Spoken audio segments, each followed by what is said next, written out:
Bonsoir, bonsoir. Tout ce bonheur, c'est fatigant. Je ne sais pas si vous êtes comme moi, mais à force de sauter en l'air de joie et de se dire que la vie est belle, les genoux, ça coince. Non, je dis ça en plaisantant, mais c'était formidable l'après-midi quand même. Quel plaisir incroyable que ces gens soient venus en même temps, qu'ils aient tout ce bonheur de se retrouver les uns les autres, et qu'ils aient pu vous parler. Il faut aller très loin pour trouver des gens comme ça qui nous parlent. Et puis ils ne sont pas des plaisantins. Ce sont des gens qui ont vécu des vies dures et fatigantes, dures. Et ils vous disent ça. Je trouve ça très, très émouvant. Et malgré la fatigue des genoux, très requinquant. Voilà, et c'est le cas partout. Tout le monde a été ému aujourd'hui. Tout le monde a été touché. Tout le monde n'est pas convaincu, mais il ressort de tout ça quand même une envie de se dire que c'est le moment de retrousser les manches, qu'on a des choses à faire, que les discours qui se suivent et qui nous disent que tout va aller mal et tout ça, c'est possible. Mais ça dépend de nous aussi. Et on a vu aujourd'hui des gens qui n'ont pas l'intention de laisser les choses se faire dans le mauvais sens. Et donc ça fait plaisir de les avoir vus, franchement. On va continuer d'ailleurs avec la dernière rencontre de la soirée. Nous connaissons tous François Closet, pour la bonne raison qu'il nous connaît tous aussi. Ça fait 40 ans qu'il écrit sur nous. Toujours plus, 1982, 40 ans. 2 millions d'exemplaires à l'époque. Un des plus gros succès de librairie en France. C'est très rare. Même maintenant, c'est très difficile d'atteindre ces scores. Parce que tout le monde a été intéressé par ce qu'il avait dit. Beaucoup d'ennemis, parmi les gens qui l'ont lu, tout le monde n'était pas d'accord. Mais ça avait introduit un débat très important. Et nous sommes quelques-uns dans cette salle à être les prochains accusés, les anciens accusés, les boomers, qui sont quand même, d'après lui, d'après le livre qu'il vient d'écrire, responsables sans l'avoir voulu, peut-être, il va nous le dire, mais d'avoir hérité d'une France qui avait été restaurée après la guerre et qui ont fait que toute cette génération a peut-être abusé de ce qui était possible de faire, sans penser forcément à la suite. Donc, comme dans toute affaire, les torts ne sont pas faciles à déterminer. Mais pour nous, c'est une occasion de réfléchir avec lui. C'est quelqu'un qui, lorsqu'il a écrit toujours plus et ce qu'il écrit aujourd'hui, pense qu'on devrait réfléchir à ce qu'il écrit, qui n'est peut-être pas toujours notre sentiment, mais que, en fait, comme disent les pères de famille, si je te dis ça, c'est pour t'aider. C'est pas toujours compris par les adolescents, mais c'est son intention, en tout cas. Et le but de ce dernier livre, c'est qu'il nous dit qu'il y a quelques idées qui sont dans sa tête et qu'il va nous dire, qui permettraient de réconcilier les générations, qu'il n'y ait pas cette guerre entre générations, entre gens qui sont réaccusés d'avoir profité de la vie, au détriment des gens qui sont derrière, en leur laissant des tonnes de dettes que les générations futures auront à payer. On va voir tout ça avec François Closet. Merci.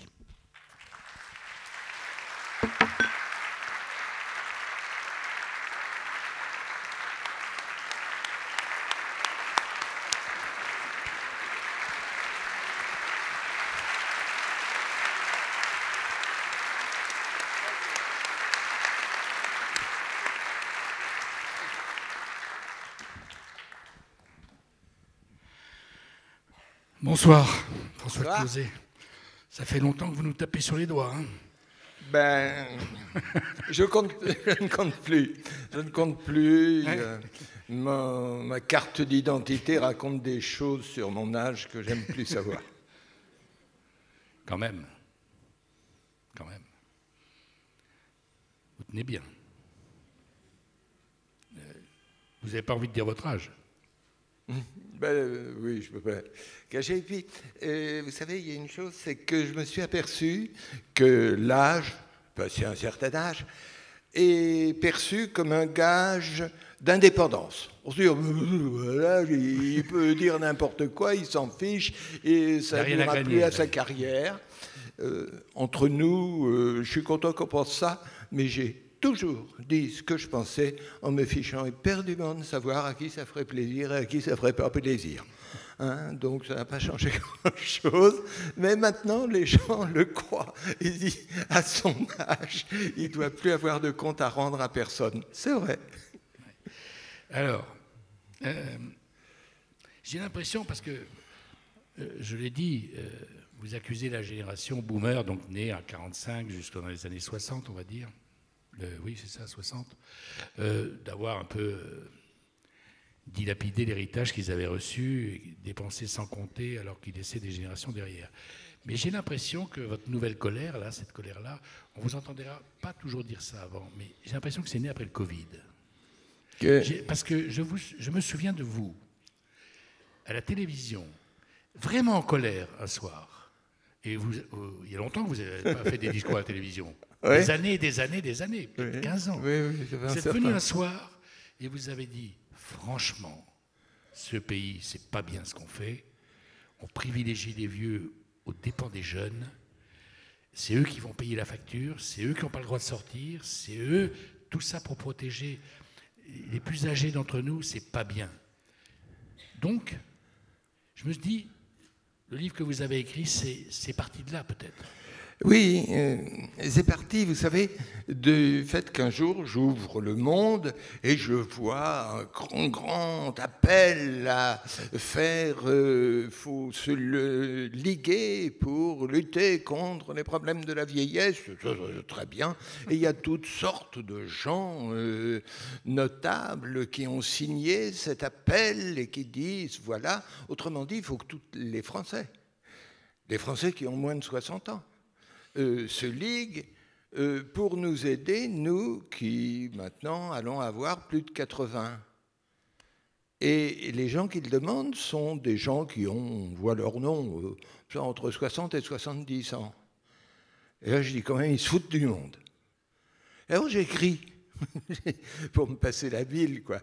J'ai écrit au Monde en disant, c'est une honte, cette génération qui a planté la France, qui a préparé un avenir abominable à ses enfants, maintenant qu'elle voit arriver le moment où elle sera en situation difficile, je l'appelle en situation d'impotence, sénilité, elle dit il faut vous mobiliser pour nous.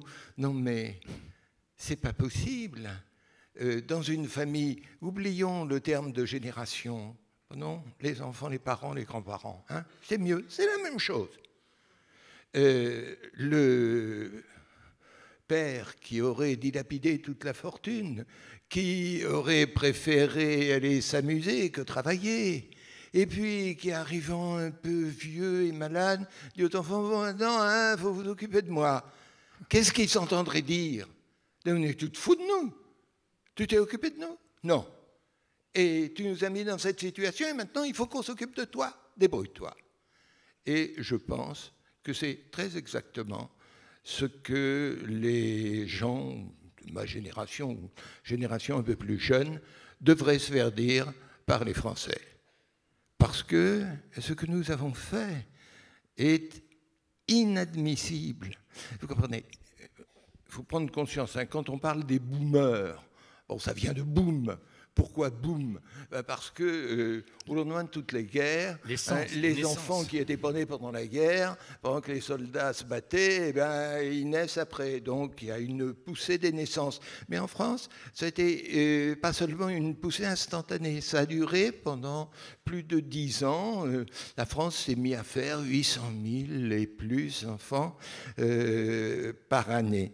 Et donc cette génération qui est née après la guerre, hein, on parle de ceux qui sont nés après la guerre, moi je suis né avant, bon, ceux qui sont nés après, et on les a appelés les boomers.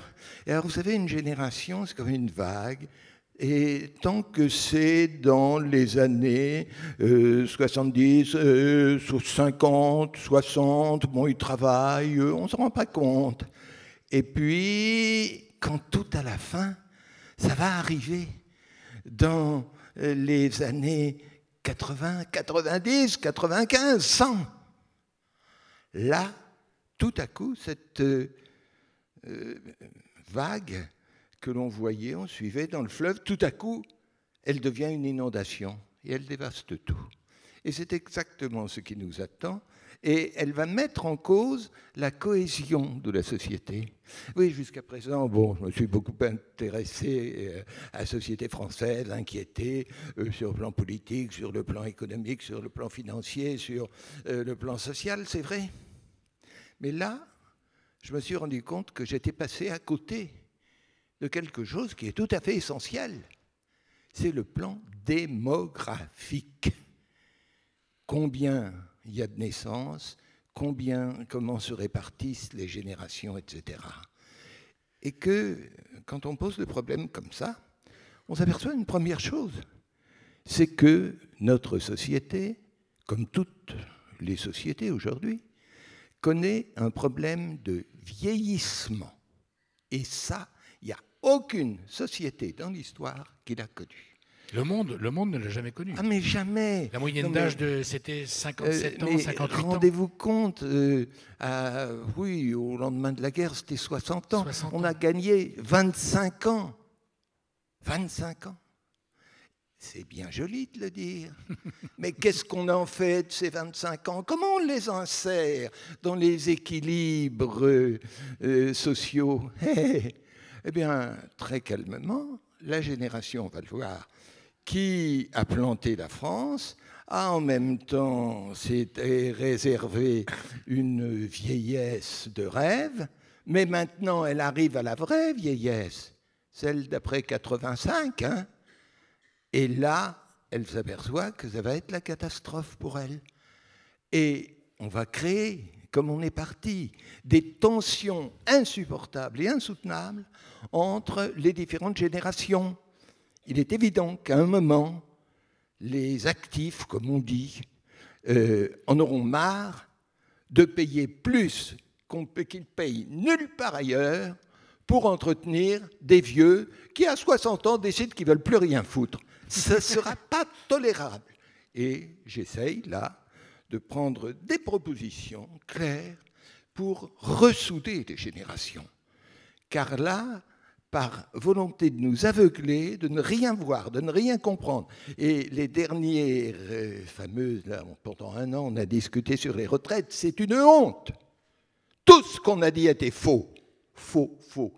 Vous êtes persuadés que tous les retraités doivent se débrouiller avec moins de 1 000 € par mois? Vous êtes persuadés que d'augmenter les retraites, c'est formidable, c'est un grand progrès social, sans se demander qui va payer, etc. Tout est faux. Simplement, cette lâcheté, cette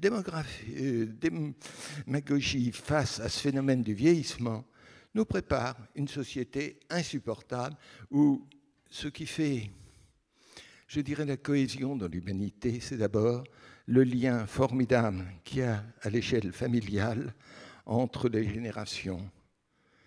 Les fils, les parents, les petits-fils, tout ça.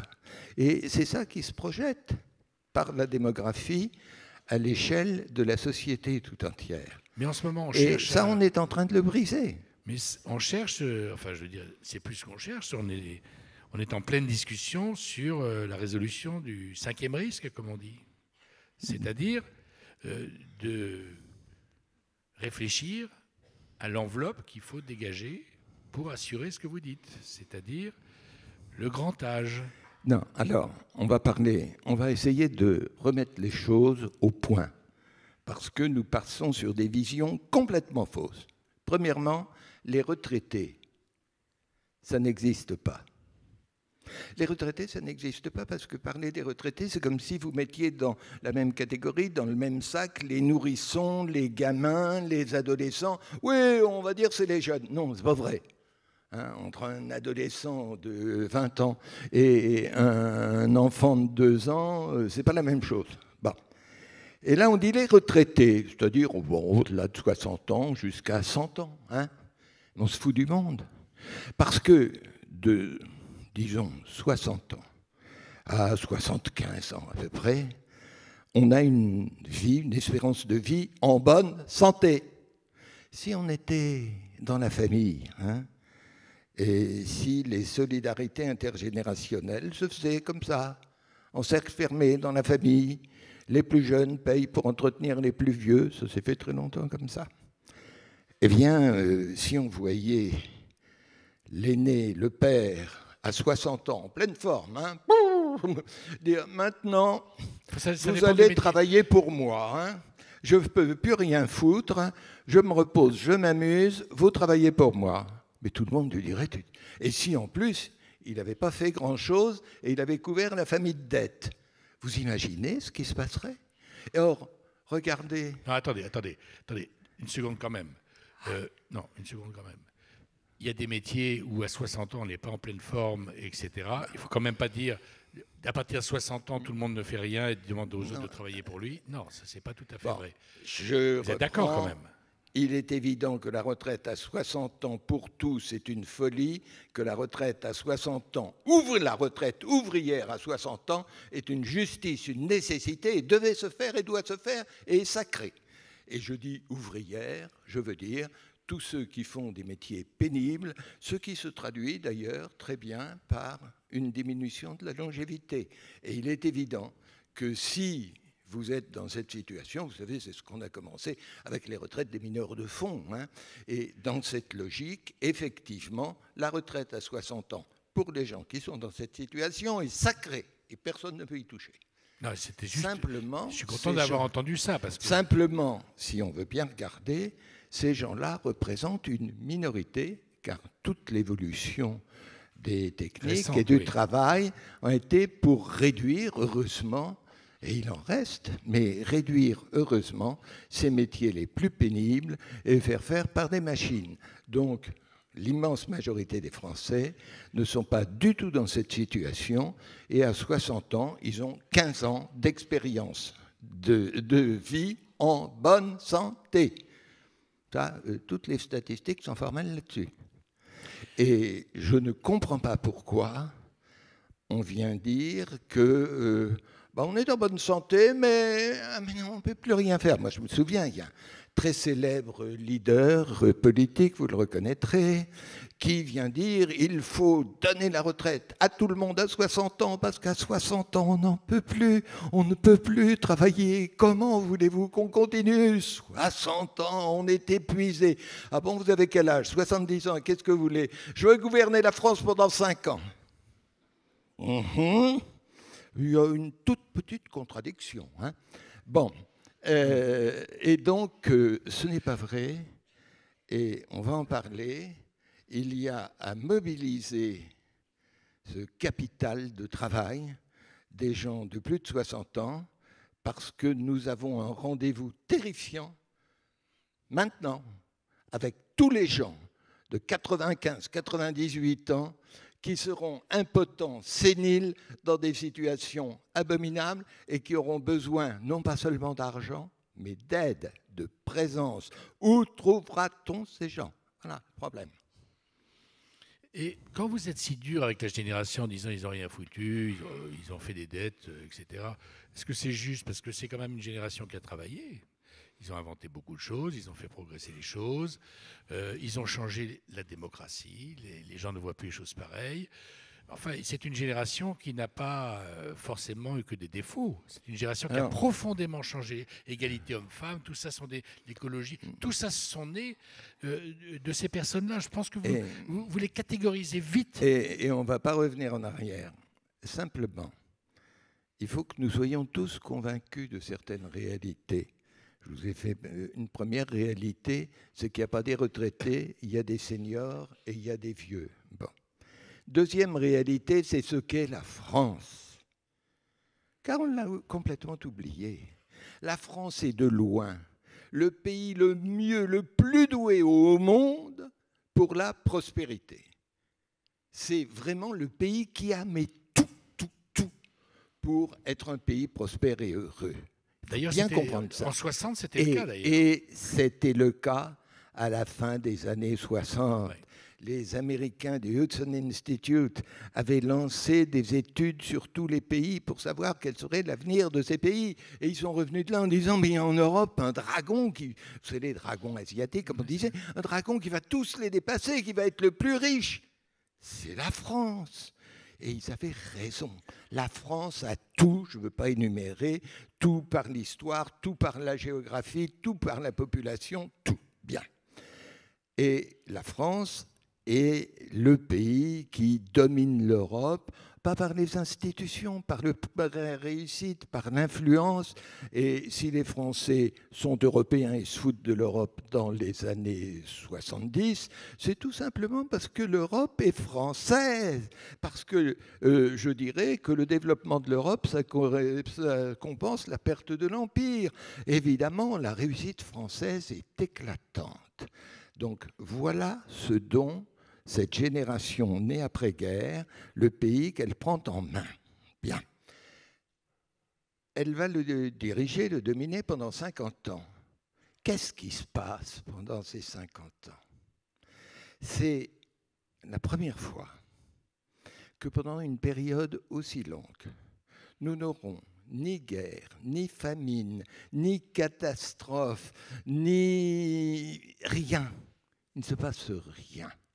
En Europe. C'est de la conjoncture, mais l'histoire est tragique, l'histoire est faite de violence, de conflits abominables, de souffrances, d'épidémies, etc. Et de quelques joies, et de quelques joies en même temps. Et de quelques joies en même temps. Oui, oui, mais il y a d'abord ça. Hein. Et là, entre 70 et 2020, l'histoire s'est mise en hibernation.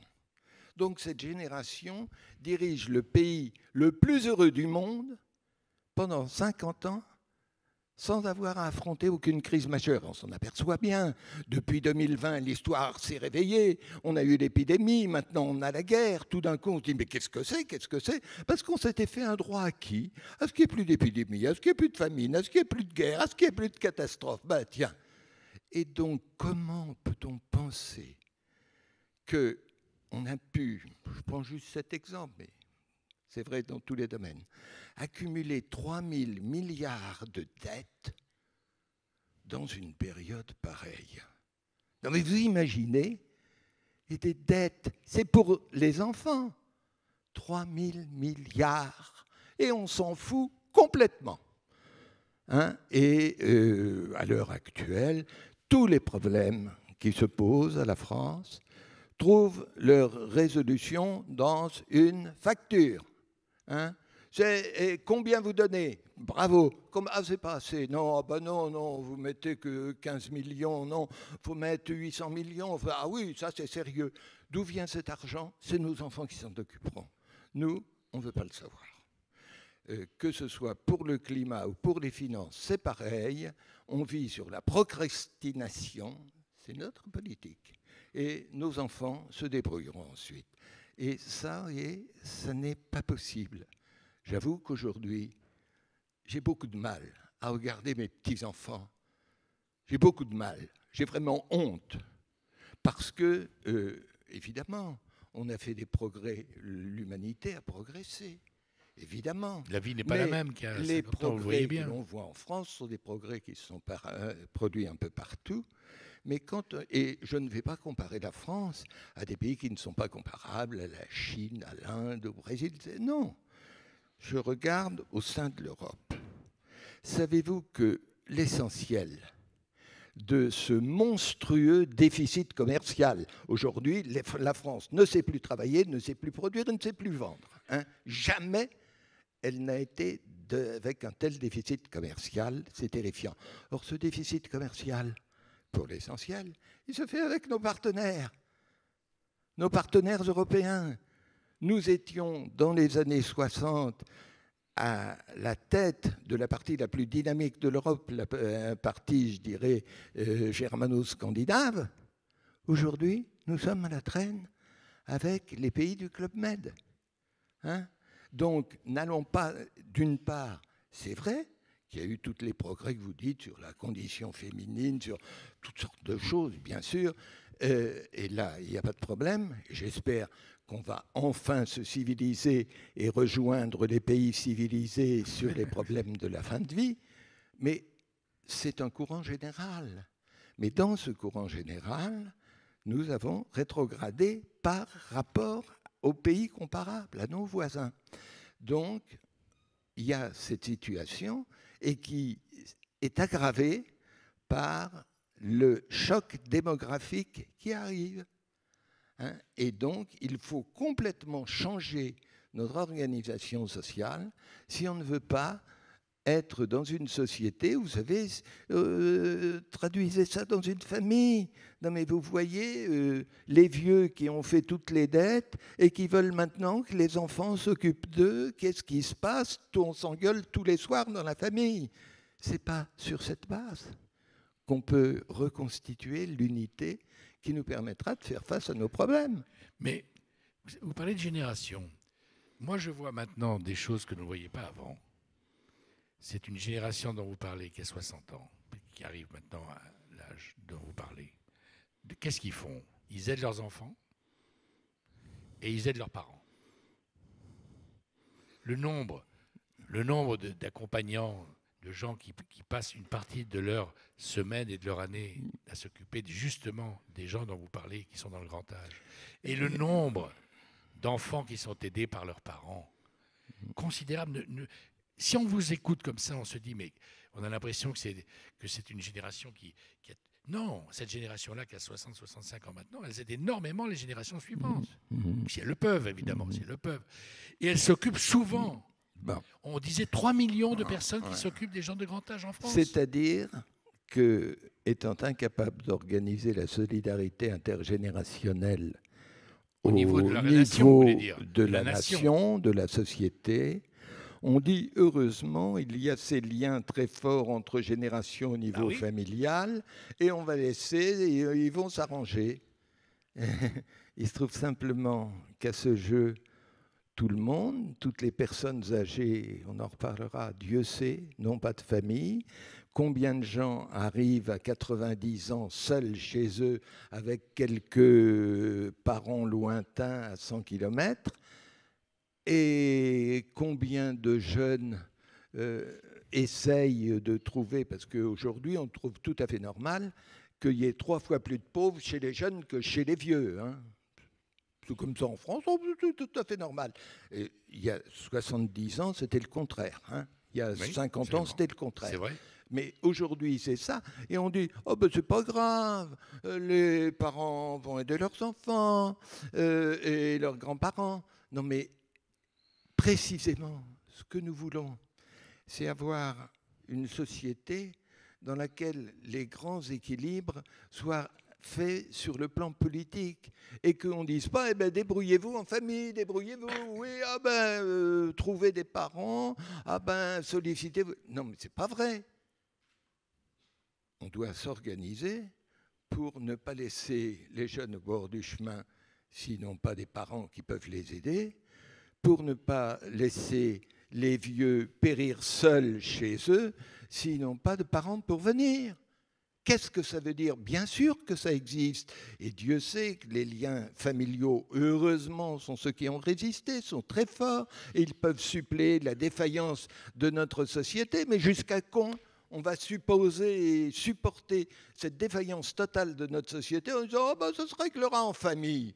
Non, mais ce n'est pas vrai. Bien sûr, je vous donne tout à fait raison. Je sais très bien, moi, avec ma famille, on a dû aider notre mère en fin de vie, parce que, comme elle n'avait eu que 8 enfants, elle avait élevé 8 enfants, on lui a dit qu'elle n'avait rien foutu de sa vie, elle avait presque droit à rien pour survivre. Et il n'y avait que ses enfants pour la faire vivre, c'est vrai. Alors là aussi, on aurait pu dire, bon, on ne fait rien, vous avez vos enfants qui vont s'occuper de vous. Qu'est-ce que ça veut dire, ça? Heureusement, le niveau de vie des personnes âgées a remonté, c'est très bien. Malheureusement, il a monté au-dessus du niveau de vie des actifs, ce qui n'existe nulle part ailleurs. Et ça, ce n'est pas acceptable. Et on ne peut pas continuer à raconter, parce qu'il y a effectivement des retraites scandaleusement basses, à moins de 1 000 euros, mais on ne peut pas continuer à cacher les bonnes pensions derrière les mauvaises pour demander plus aux actifs qui sont moins riches pour augmenter les retraites des retraités qui sont plus riches. Et voir là-dedans du progrès social, il faut vraiment ne plus savoir ce que ça veut dire, le progrès social. Pour moi, le progrès social, c'est les riches qui payent pour les pauvres.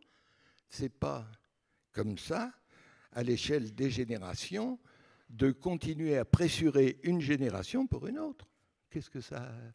C'est quelque chose d'insensé. On ment en faisant se représenter le problème comme ça. La question intergénérationnelle, ce n'est pas un problème social, c'est un problème d'une autre nature. Mais c'était juste pour contester votre accusation d'une génération qui n'avait pas, qui demandait aux autres de travailler pour eux, alors que souvent cette génération, elle a 2 charges en plus que les générations antérieures ne pouvaient pas faire, ne pouvaient pas assurer, parce que comme vous dites, les parents n'avaient pas les moyens. Et donc, il faut voir qu'à l'école, les gens qui n'avaient pas d'argent n'allaient pas à l'école. Maintenant, tout le monde... Bon, donc il y a tout ça. C'est une génération qui a sûrement des défauts, mais qui a maintenant sur les épaules une dessus et une dessous. Et la plupart d'entre eux font ce travail. Alors vous dites, bon, c'est l'État qui doit s'occuper de ça. Bah, heureusement qu'il y a une société où les gens, les parents s'occupent de leurs enfants. C'est pas à l'État de faire non plus, non, je sais pas. Je ne vais pas interdire aux gens de s'occuper de leurs enfants, de s'occuper de leurs parents. Je trouve au contraire qu'il faut les aider. On a fait des lois pour aider ceux qui aident leurs parents, leurs grands-parents. C'est très bien, bien sûr qu'il faut développer ça. Mais ce n'est pas possible de se décharger de la solidarité collective misant sur la solidarité privée. Ça, ce n'est simplement pas possible. Est-ce que ce n'est pas un problème en Europe partout?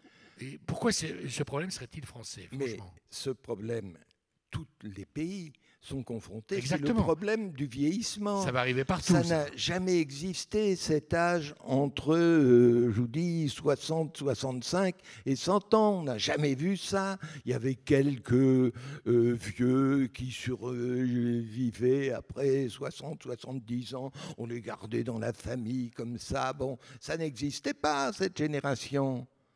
Là, elle a survécu. C'est ça la grande nouveauté. Et au lieu de se dire, bon, attends, quelle place on lui fait, comment on va organiser la société avec ces différentes générations. Non, on a dit, oh bah, c'est pas compliqué, comme il se trouvait que c'était la génération des boomers qui voyaient arriver ça, s'est dit, tiens, bah, je vais me faire une bonne retraite, et ils ont augmenté, ça c'est très bien, les retraites, mais ils les ont augmentées, au-delà, ils ont tout fait pour s'enrichir aux dépens des actifs, de ceux qui payent. Eh bien, il faut être conscient qu'il n'y a pas... D'abord, premièrement, les gens disent « j'ai le droit à ma pension, c'est du salaire différé, j'ai payé ». Non. Ça, vous pouvez dire ça quand on est dans le système de capitalisation. Hein. Chacun met de l'argent de côté, et puis après, il dit « je veux récupérer mon... » C'est bien. Là, ce n'est pas ça. Vous payez pour la génération de retraités. Actuellement, et ensuite, l'autre génération paiera pour vous quand vous-même vous serez en situation de retraité. Bon. Alors, si aujourd'hui, on disait, bon, ben, écoutez, je suis votre raisonnement, on va calculer ce que vous avez payé avec vos cotisations, hein, et en fonction de ça, on va vous calculer votre retraite pour que vous récupériez votre mise. Qu'est-ce qui se passerait? Ben, les gens comme moi, comme vous, hein, ils verraient leur pension, clac, se réduire comme ça. Parce que les gens qui sont nés dans les années 50, à ce jeu de l'attrape-couillon, de la retraite par répartition, eh bien, ils ont touché comme pension 2 fois plus qu'ils n'ont cotisé. C'est ça la vérité. et parce qu'on payait pour des générations de vieux qui n'étaient pas très fournis, et maintenant il y a énormément de vieux à entretenir.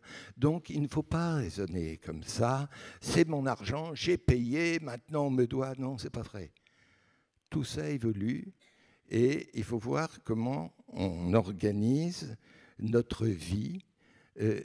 Rendez-vous compte qu'à l'heure actuelle, vous avez des recherches sérieuses, je ne sais pas si elles déboucheront, je ne sais pas dans combien de temps, qui nous laissent envisager 10 ans d'espérance de vie en plus.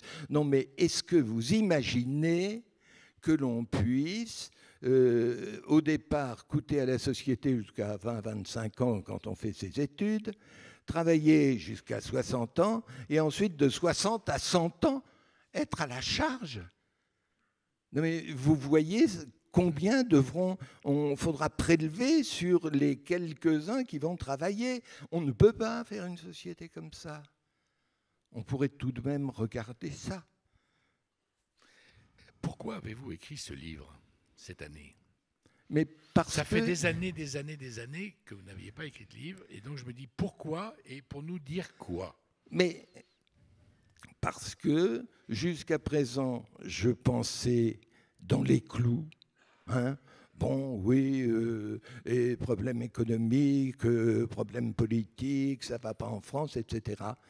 Et que je me suis rendu compte qu'il y avait en dessous la démographie, la vague démographique qui montait, qui arrivait et qui allait fiche en l'air tout notre édifice.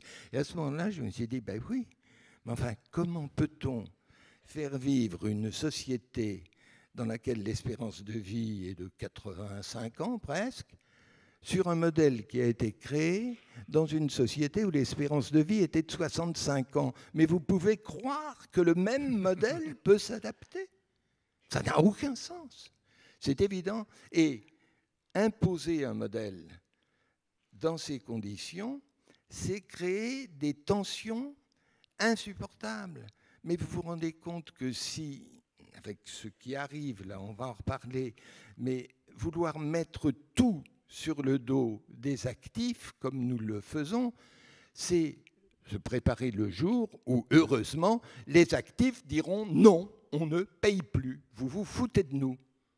Et ils auront bien raison, parce que ça n'est pas possible. Alors, solution. Puisque elle, la vague du quatrième âge est inexorable. Alors, actuellement, il faut bien regarder ce qui se passe sur le plan démographique. Hein. Les boomers ont commencé vers l'an 2010 à arriver à la retraite. Donc, vous voyez, il y a une grosse vague. Avant, c'était des petites vagues. Puis là, c'est une grosse vague qui arrive à la retraite. Alors, on a dit, oh, ça va être terrible. Et puis, ça n'a rien fait. Ça n'a rien fait, pourquoi? Parce qu'ils avaient 60 ans. Donc, ils devenaient des seniors. Les seniors, il suffit de leur donner de l'argent. Hein. Ils n'ont besoin de rien d'autre. Ils vivent très bien par eux-mêmes. Hein. Et donc, on a donné un peu, ça a coûté un peu plus cher, on a donné un peu plus d'argent. Et même, ce qui est de bien, c'est que certains de ces seniors qui ne travaillaient plus, arrivés à 60, 62 ans, avaient des parents qui, eux, avaient 95, 98 ans, et du coup, ils ont pu s'en occuper. Fort bien. Ça a aidé à résoudre le problème.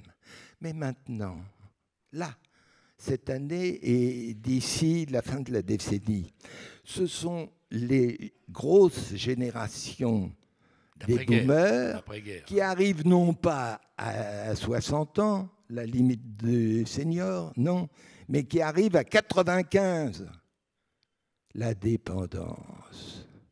Et alors là, il faut regarder ce qu'est la situation des gens qui arrivent, je vous dis, très au-delà. Enfin, bon. 85, 90. Oui, ne me regardez pas. Hein.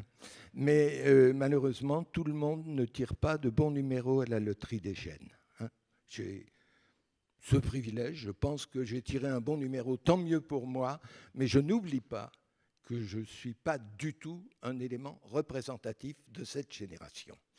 Cette génération, aujourd'hui, ces gens qui ont entre 80 et 100 ans, ce qu'ils veulent, ils le disent partout, c'est rester chez eux. Ils veulent rester chez eux. Bien. Simplement, la vie moderne fait que on bouge, et que la plupart n'ont plus de proches, d'enfants à côté d'eux. à côté d'eux. Donc ils vont rester tout seuls chez eux. Et alors là, il y a un constat qui a été fait par tous les gériatres, qui est que le pire source de dégénérescence sénile, c'est la solitude. C'est-à-dire que tous ces gens qui ne voient, il y a un infirmier qui passe et qui fait deux piqûres, des soins, et puis c'est tout, le reste du temps, ils ne voient rien, ils ne voient personne, personne ne s'intéresse à eux, ils sont seuls dans leur coin. Eh bien, ces gens, ils plongent dans le trou noir du vieillissement. Et ne croyez pas qu'on vieillit tous de la même façon, c'est pas vrai. On peut vieillir intelligemment ou stupidement. On peut éviter le plus possible les grands maux de la vieillesse, ou on peut au contraire les provoquer. Et pourquoi croyez-vous que les Scandinaves ont 10 ans d'espérance de vie en bonne santé de plus que nous? Nous, on allonge des années de vie en très, très, très mauvais état. Eux se mobilisent pour encadrer, pour soutenir les personnes âgées. De ce fait, ces personnes ont beaucoup moins nombreuses à sombrer dans la dépendance, dans la sénilité, etc. Et de ce fait, les personnes âgées sont plus heureuses et le système revient moins cher. Tandis qu'en France, comme nous n'avons pas su faire ça, eh bien, les personnes âgées sont très malheureuses, et plus elles sont malheureuses, plus elles nous coûtent cher. Et nous arrivons ainsi à une situation où, quand on voit le nombre des personnes âgées, et je dis âgées, c'est plus de 90 ans, d'accord, qui augmente de façon exponentielle dans les années à venir. Et attendez, si on veut leur procurer l'accompagnement dont elles ont besoin, imaginez-vous le nombre de gens qu'il faudra, et imaginez-vous ce que cela coûtera si nous devons leur payer ça. Alors le résultat, c'est que Sarkozy d'abord, Hollande ensuite, M. Macron, la dépendance, le 5e risque. Qu'est-ce qu'ils ont fait? Rien. Parce qu'ils ont peur, parce que ça n'est pas possible, parce qu'on ne peut pas trouver le personnel suffisant, même en le payant. Il n'y a pas tellement de gens qui veulent aller s'occuper, accompagner des personnes dépendantes de 90, 100 ans. Il n'y en a pas beaucoup. Donc on ne les trouve pas et on ne trouve pas l'argent. On n'a ni les personnes ni l'argent pour faire face à la dépendance qui arrive. Alors qu'est-ce qu'on fait? Et donc, entre-temps, tout ce qu'on va faire, c'est augmenter encore les cotisations sociales sans arriver à rendre plus heureux nos personnes âgées. Et il faut sortir de ça. Alors comment? On en arrive, parce que je n'ai fait ce livre que parce qu'il y a les 5 pages où je dis voilà ce qu'il faut faire. Bon, attention. Il était temps. On y va? On y va. 5 pages. Allez. Non, mais regardez, dans mon livre, il y a 5 pages. Tac, c'est écrit. Bon. Alors, on peut acheter un truc à j'ai part. fait ce qu'Einstein appelait, je ne me prends pas pour Einstein, appelle une expérience de pensée. Hein? Imaginons, qu'est-ce qu'on pourrait faire, mais en étant même réaliste, en disant pas n'importe quoi. Et je propose la chose suivante, et encore une fois, c'est un canevas, bon, un truc à appliquer comme ça. C'est qu'à 50 ans, tout un chacun, homme, femme, passe ce que j'appelle le conseil de prévision. Alors bon, le conseil de révision jusqu'à présent. Certains d'entre vous se souviennent peut-être que les garçons devaient, à 18 ou 20 ans, aller au conseil de révision, se présenter à l'armée, on vous regardait, bon pour le service. Bon, alors on oublie, là je fais le conseil de prévision. Prévision de quoi? prévision de l'âge, de la vieillesse. Et il vaut mieux le voir à 50 ans qu'à 70 ans. Parce qu'à 50 ans, on va d'abord faire une première chose, on va essayer de vous apprendre. Dans notre enfance, nous apprenons l'âge adulte. Mais dans notre âge adulte, nous n'apprenons pas la vieillesse. Et la vieillesse, on sait que ça va arriver, pof, ça nous arrive, bon, on essaye comme on peut de s'adapter, et on s'adapte mal. Et bon, tant pis. Je vous prends un exemple très concret. Hein. On apprend à être vieux à 50 ans. Je vais un exemple très concret. Je connais un type qui devait faire un beau voyage. Bon, alors on part demain. Son épouse lui dit, tu vas à la cave chercher les valises. Oui, je vais. Je cherche les 2 valises. Il y a une valise dans chaque main. Il monte dans le petit escalier. Et au lieu de faire un beau voyage, il a fait un beau voyage de 15 jours à la Pitié-Salpêtrière. Parce que je ne savais pas. À 80 ans, on ne doit plus se trouver dans un escalier sans tenir la rampe.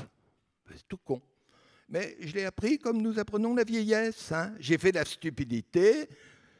Bon, et on pourrait multiplier comme ça. Donc, premièrement, un conseil de prévision pour nous apprendre la vieillesse. Bien vieillir. Sur un plan général et sur un plan particulier. En fonction de notre hérédité, de notre passé sanitaire, de nos habitudes, de nos façons de vivre. À chacun, on dit, voilà, faites ci, faites ça, pour bien vieillir, premièrement. Deuxièmement, on va faire prendre une assurance contre la dépendance. C'est-à-dire que tout un chacun doit souscrire, comme pour son automobile, comme pour une assurance incendie, une assurance dépendance. Alors évidemment, bon, ça dépendra de le niveau exigé, dépendra de la richesse. Pour les plus pauvres, c'est l'État qui paiera, tout ça. Mais on crée une assurance dépendance. Autrement, on ne trouvera pas l'argent. Troisièmement, on demande aux gens, venez nous voir, on va faire le point patrimonial. On va faire le point patrimonial avec ce que vous avez comme patrimoine, comme argent, etc. Et en général, les personnes à partir de 50, 60 ans, 70 ans, on commence à avoir un petit patrimoine. On va vous montrer comment vous pourrez le liquéfier, le rendre liquide pour, si vous vous trouvez dans une situation de solitude, que vous devez faire aménager ou aller vous changer de logement, etc., que vous puissiez, tant que vous le pouvez, le payer avec votre argent. Et ne pas vous retrouver coincé sans avoir de quoi vous payer les aides dont vous avez besoin, alors que vous avez un logement ou tout ça. Non. Donc, on va vous conseiller la gestion de votre patrimoine, vous montrer ce que vous pouvez faire pour ne pas vous retrouver seul et sans aide. Et enfin, on va vous dire, il faut choisir votre fin de vie. Alors, vous avez une première possibilité qui est de dire, eh bien, je travaille comme dans les pays civilisés jusqu'à 68 ans, dès lors que je ne suis pas ouvrier, que je n'ai pas fait de métier pénible, etc. Je travaille jusqu'à 68 ans, et à 68 ans, ciao, je m'en vais. D'accord, dis rien. Ou bien non, moi, je veux cesser mon travail à 60 ans. Ah, vous laissez cesser votre travail à 60 ans. Et vous faire assister par la société. Oui. Et ça, bien que vous soyez en bonne forme. Oui. Bon. Alors, évidemment, vous aurez une retraite qui sera un peu plus basse. Hein. Ah ben oui. Mais ce que l'on vous propose, c'est d'entrer dans une sorte de réserve, de service social. Alors, vous allez discuter, passer des examens, voir dans quel domaine vous pourriez être heureux. Est-ce que c'est pour apprendre le français à des étrangers? Est-ce que c'est pour aider à se réinsérer des gens qui sortent de prison? Est-ce que c'est pour aider des handicapés? Est-ce que c'est surtout pour assister des personnes très âgées? On voit, vous voyez dans quel domaine vous pouvez aller. Vous ferez certains petits stages pour apprendre, parce que ce n'est pas de la bonne volonté, il faut savoir faire les choses. Et puis ensuite, eh bien, effectivement, dans les années 60, vous prendrez votre retraite quand vous aurez 60 ans et en compensation, vous devrez faire ce service social. Et vous savez, c'est sur ce principe que fonctionnent les pompiers. Hein. Il y a les pompiers volontaires. Les pompiers volontaires ne sont pas des amateurs qui, on appelle, attention, oh non, ce soir je regarde le match de foot, je ne vais pas contre l'incendie. Hein. Les pompiers volontaires, il y en a 200 000 en France, sont des gens qui respectent une discipline, sont organisés. Oui. Donc là, il faut de la même façon que les personnes âgées puissent être prises en charge par telle personne. Vous irez tous les jours, vous le surveillez, vous nous dites comment il se porte, etc. etc. Donc, vous choisissez. Je travaille jusqu'à 68 ans, ce qui veut dire que les entreprises réinventent le travail, parce qu'on ne fait pas travailler des gens après 60 ans comme on les faisait travailler à 40 ans, et on ne fait pas le salaire à l'ancienneté, on arrête toutes ces conneries. Il faut inventer le travail des gens de plus de 65 ans, mais c'est très possible, les pays civilisés le font très bien, ou bien vous acceptez, et les expériences que l'on a montrent que les gens de 65 à 75 ans qui se livrent à des activités sociales de ce genre, hein, Dieu sait que la société en a besoin et qu'elle ne peut pas se payer les gens qui le font, eh bien, l'expérience prouve que ces gens se portent mieux. Mieux. Non seulement ils font un travail valorisant, parce que d'aider des gens en difficulté à quelque titre que ce soit, c'est quelque chose de valorisant. On voit ce qu'on fait, on n'est pas bêtement à faire la même chose, on ne sait pas pourquoi, mais il faut le faire parce qu'à la fin du mois, je vais toucher mon salaire. Non, on voit dans le contact, dans le regard des autres, que l'on est utile. Ce n'est pas des choses stupides à faire, hein, attention. Mais d'un autre côté, on a un peu appris. Parce qu'on ne peut pas arriver près d'une personne de 98 ans sans rien savoir. Il faut qu'on puisse comprendre, regarder ce qu'on voit. Oui, là, je pense qu'elle se porte, là, ça ne va pas bien, là, etc. Hein. C'est du travail. Mais, bon, peut-être on ne va pas faire ça 30 heures, 20 heures par semaine. Peut-être qu'on fera 6 heures, je ne sais pas. Hein. Et à ce moment-là, sur une base comme ça, je dis comme ça, vous pouvez le repenser comme vous voulez. Là, on peut réconcilier les générations. Là, on peut faire face à la dépendance. Là, on peut avoir un système équilibré financièrement dans lequel les personnes âgées seront plus heureuses, dans lequel les seniors, oui, ne seront plus uniquement oisifs, mais devront. Et je pense que, étant donné l'évolution démographique, c'est inévitable, devront se rendre utiles. Voilà ce que moi je propose. On peut dire que non, on n'en veut pas, de même qu'on ne veut pas faire d'efforts sur le plan financier, qu'on laisse aller au crack et puis on verra bien après. Et là, on laisse les vieux arriver, les vieux devenir séniles, chacun chez eux, et puis on verra après. Je pense qu'il faudrait mieux l'imaginer pour que le vieillissement, tout de même c'est formidable. Hein. Vous vous rendez compte, un bonhomme comme moi, il y a 20 ans, 30 ans, ce serait un phénomène de foire. Hein, ça n'existait pas. Et aujourd'hui, ça existe, c'est formidable, c'est un progrès extraordinaire. Mais le progrès nous est jamais donné avec le mode d'emploi. Et quand on ne l'emploie pas bien, ça fait des catastrophes. La voiture, c'est un progrès fantastique. On a mis 50 ans à comprendre comment il fallait s'en servir pour que tout de même, ça ne tue pas trop de gens. Quand on ne le savait pas, en 70, la voiture, ça tuait 13 000, 15 000 personnes tous les ans. Aujourd'hui, c'est 3 500. On a le permis à point, on a fait toutes sortes de choses, trouvées très désagréables, et voilà, on est arrivé. Eh bien, de la même façon, il faut maîtriser ce progrès qu'est le vieillissement pour créer entre nous de nouvelles solidarités, plutôt que de vivre sur le schéma de 1945, comme si rien ne s'était passé depuis lors, jusqu'au moment où ça va craquer entre les générations. J'aime mes enfants, j'aime mes petits-enfants. Je veux que cet amour se retrouve à l'échelle de la société tout entière. Hein. Mais pour ça, tout de même, il faut qu'on fasse un effort. Un mot.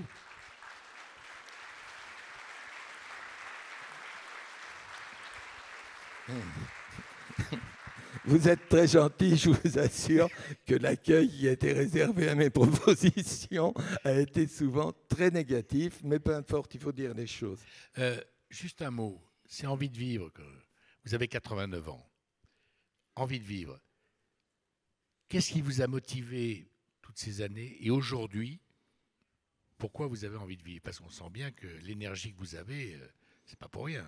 Hein. Oui, mais si vous voulez, des gens me disent oui, vous travaillez, oui, là, je travaille toujours comme une bête. Bon, mais, attention, je ne me présente pas comme un modèle de vertu, de courage, de tout ça. Pas du tout. Je suis tout à fait conscient que je suis un privilégié.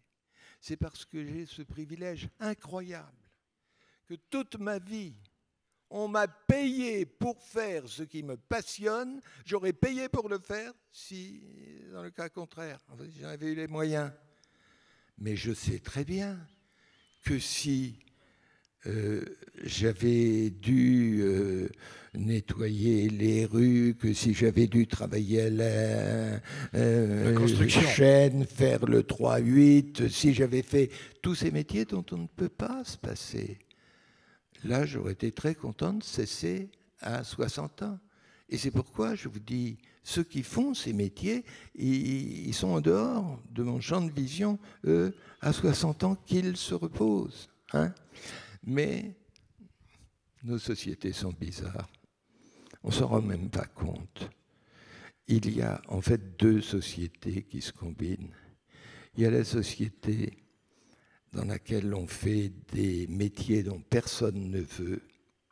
Et il y a l'autre société où, si les gens ne s'intéressent pas à ce qu'ils font, ils nous embêtent, ils ont un métier qui peut être intéressant, à eux de le rendre intéressant. Mais en revanche, je ne sais pas comment on rend intéressant le ramassage des ordures, le soin. Même il y a des métiers qu'on peut rendre intéressants, mais c'est dur. Ce dont on parle, les personnes âgées, oui, c'est vrai, c'est intéressant, c'est gratifiant, c'est humain, mais c'est pas facile. C'est pas facile. Et quand on demande aux enfants « Et qu'est-ce que tu veux faire plus tard ?» Il n'y en a pas tellement qui disent « Ah, ce que je voudrais, moi, c'est me passionner pour les gens de 100 ans qui ne peuvent plus marcher, qui ont du mal à s'alimenter et les aider à faire... » Non, non. Et pourtant, il faut les faire, ces métiers. Et on ne peut pas continuer dans notre société à dire que, eh bien, les métiers que personne ne veut faire, il est normal qu'ils soient mal considérés, mal payés. Non, ils doivent être plus considérés, plus payés. Et je sais très bien que ce n'est pas dans ces métiers que l'on doit trouver les réserves de main-d'œuvre dont on a besoin pour accompagner la dépendance. Hein? Non. Mais je sais très bien aussi que l'immense majorité des Français aujourd'hui ne fait pas des métiers comme cela. Donc, là, faisons clairement la différence qu'on a eu la honte en 83 de ne pas faire.